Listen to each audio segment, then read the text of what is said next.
I wanted to connect with each and every sailor on that ship, all 310 of them. The sailors who were doing the high-profile jobs, as well as the sailors who were doing the seemingly menial jobs that, that we needed to have done in order to operate our ship. And I decided the only way I could connect with each one would be to interview every sailor individually. It was just myself, the sailor, the command master chief, and it gave me the opportunity to look into each sailor's eyes and tell them what we're about. That we're about being number one in our industry. We're not playing to come in number two, and that I can't do it without you. It's not a one-man show. In these interviews, I got to know my sailors, their names, their spouses' names, their children's names, their hometowns. I asked them what their goals were while they were in the Navy. Most of my sailors never had anybody in their lives to sit them down and say, hey, what are your goals? How can I help you achieve them? I asked them why they joined the Navy. I found out that over 50% joined because they wanted to go to college, but their families were too poor to send them, so they joined for the GI Bill for the tuition assistance. Same reason why I went to the Naval Academy. 6 or 7 kids, my family was too poor to send me to college. And when I found out how many wanted to go to college, I decided we're going to help you get in. We offered the SAT exam on board the ship. At the time, 1,600 was a perfect score.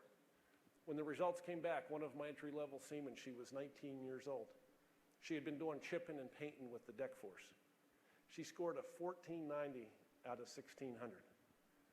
Now, I know that may not impress many of you, but I took that thing twice when I was in high school. And I'm not sure I got 1490 combined the 2 times I took it. And when I realized how smart my crew was, I added 3 questions to the interviews.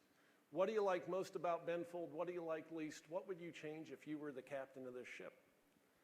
One sailor comes in and says, do you know how many times we've painted this ship in the last 12 months? And I said, no. He said, 6 times. And every time we paint the ship, it takes us a month to paint the ship. So every other month, we're painting this ship. He said, have you ever painted your home? I said, yes. He said, it sucks, doesn't it? And I said, what's your point? We've been painting ships for 235 years. He said, did you ever stop to notice why we have to paint the ship every other month? He said, every major piece of equipment that's topside on this ship that's being held in place to the hull, it's being held in place with nuts, bolts, screws, washers, and fasteners that are made out of ferrous metal that rust in salt water. And when it rusts, it streaks rust stains down the side of the ship. He said, have you ever heard of stainless steel? And I said, you mean the stuff that doesn't rust in salt water? And he said, exactly. This is stuff I tolerated my entire career. And that's what we do. We've been doing it for forever. Then I started looking at this. This is $5 an hour work. This is work that's keeping us from figuring out how to defend ourselves better.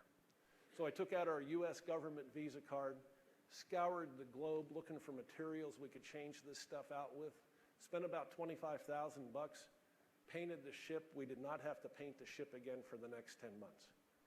That program has since been implemented on every ship in the entire U.S. Navy. And it came because a 21-year-old sailor raised his hand and said, hey, Captain, you'll get a load of this. I used to say to the crew, it's your ship. You own it just as much as I do.